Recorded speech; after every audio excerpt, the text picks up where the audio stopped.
Saudara Otoritas Jasa Keuangan atau OJK rencananya akan mengatur pembagian dividen perbankan.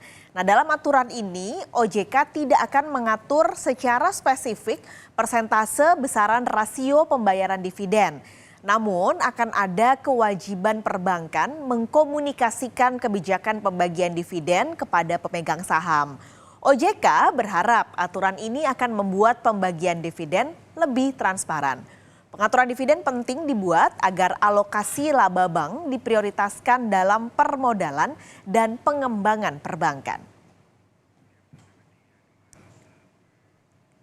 Kalau Anda sering atau berinvestasi di saham, pasti sudah tahu kalau sektor perbankan ini jadi salah satu sektor yang cukup royal ya untuk bagi-bagi dividen ke para investor. Nah, kami akan ambil contoh beberapa perbankan di buku 4 yang artinya adalah bank besar, saudara. Berapa sih dividen yang dibagikan oleh mereka? Kita lihat datanya, saudara. Dari 4 bank kami ambil contoh dari Bank BCA, BRI, Mandiri dan juga BNI. Dari keempat bank ini kami lihat dulu di BCA, saudara. BCA dari 2020 selalu meningkat dividennya sampai 2022 meskipun sebenarnya di 2020 masih pandemi, 2021 juga masih pandemi, tapi pembagian dividennya angkanya di 13 triliun lalu meningkat jadi 17,8 dan di 2022 25,2 triliun. Bergeser ke BRI, saudara. Di 2020 BRI memberikan laba atau dividen 12,1 triliun. Nah, Anda lihat di 2021 dividen yang dibagikan BRI ini meningkat berkali-kali lipat menjadi 26,4 triliun. Lalu terakhir di 2022 menjadi 43,5 triliun. Wah, pokoknya ini pemegang BRI happy banget nih waktu itu ya sampai dividen yang dibagikan mencapai 26,4 triliun saat pandemi. Bergeser ke Mandiri, dividennya 10,2 triliun di 2020, lalu naik menjadi 16,8 di 2021 dan terakhir 2022 kemarin Mandiri membagikan dividen senilai 24,7 triliun. Terakhir ada Bank Plat Merah, saudara. BNI ini memberikan dividen 820 miliar rupiah di 2020, lalu menjadi 2,7 triliun di 2021 dan terakhir ada peningkatan menjadi 7,3 triliun rupiah di 2022. Kalau kita lihat nih kinerja dari perbankan BCA, BRI, Mandiri dan juga BNI, aturan dividen ini mungkin kalau kita lihat dari kinerja 4 bank yang saya ambil contoh, masa sih mereka kan kinerjanya baik, apakah benar aturan dividen harus diterapkan? Atau sebenarnya aturan dividen ini diterapkan OJK di tidak semua perbankan, jadi perbankan yang punya masalah di permodalan supaya nanti labanya nggak semua dibagi jadi dividen ke para pemegang sahamnya, tapi jadi laba ditahan untuk perbaikan kinerja internal. Jadi kalau ngelihat banknya sebenarnya kinerja baik, permodalannya kuat, apakah seharusnya memang dividen ini diatur oleh OJK atau diserahkan saja ke pihak bank dan juga pemegang saham? Nah, lalu bagaimana sebenarnya kalau nih nanti OJK benar-benar memberlakukan aturan dividen merata ke semua perbankan, bagaimana nasib saham perbankan kalau aturan ini diberlakukan? Pagi ini kita akan berbincang bersama Associate Director Pilarmas Investindo Sekuritas, Maximilianus Nikodemus. Pak Niko, halo, selamat pagi. Selamat pagi Pak Skalis, bagaimana kabar? Baik, ini mungkin nggak baik buat Ya, investor nggak yang baik. suka mengoleksi saham bank ya Pak Niko. Tapi Siap. di pernyataan OJK dia bilang sebenarnya perbankan ini harus secara transparan memberitahukan kepada para investornya soal pembagian dividennya. Nah, artinya nih, apakah berarti perbankan selama ini nggak transparan gitu yang kita baca di laporan keuangannya, berarti ada yang ditutup-tutupi, itu gimana Pak Niko? Oke Pak Skalis, jadi memang kalau kita katakan demikian ya tidak begitu ya Pak Skalis. Kenapa? Karena kalau kita perhatikan kan semua kinerja perbankan itu ada di dalam laporan keuangannya, baik labanya, bebannya, karena dari sanalah kita mampu membuat proyeksi, mampu membuat valuasi dengan adanya asumsi. Nah, mungkin kalau dikatakan seperti itu lebih kepada porsi besarannya nanti yang akan diatur, karena kami sendiri yakin begitu ya, karena kalau ada perbankan yang mau kasih dividen tentu mereka sudah memperhitungkan, satu proyeksi pertumbuhannya, kedua asumsi makroekonominya, ketiga adanya rasio kecukupan modal. Keempat, sustainabilitas bisnis. Yang kelima, pastinya ada pertimbangan juga nih antara kepentingan bank sama kepentingan pemegang saham. Itu semua mereka pasti sudah aturkan, kan begitu.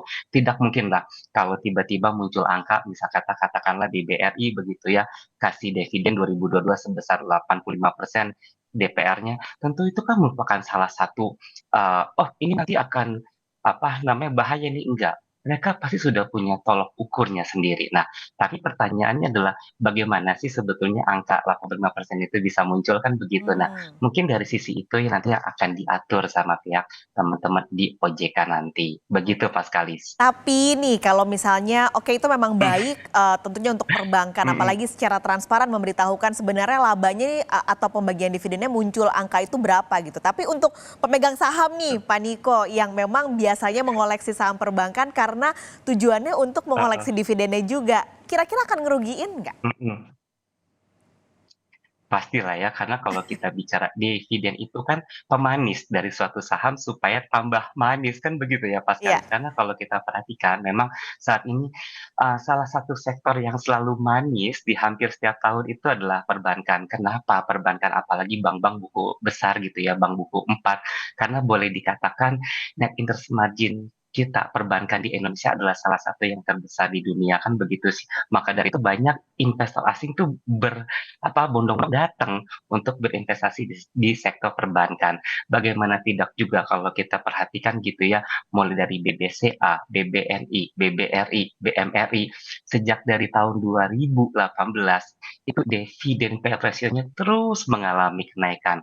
Nah, tentu ini kan menjadi salah satu poin yang menarik begitu ya. Nah, Hmm. tidak semua investor juga melihat hanya dividennya aja. Kalaupun misalkan memang dividen itu katakanlah amit-amit semakin mengecil gitu ya, tapi kan yang dilihat juga ada bicara fundamentalnya, prospek bisnisnya dan potensi valuasi di masa yang akan datang. Itu juga menjadi salah satu perhatian yang nomor satu begitu ya. Ya meskipun kalau misalkan tadi dividennya semakin kecil, berarti penerimaannya pun juga akan jauh lebih kecil. Apalagi kalau kita katakan bank-bank plat merah begitu ya, nanti kan setorannya juga akan semakin kecil. Kecil. Nanti ujung-ujungnya siapa yang susah, nah itu nanti di ujung ceritanya.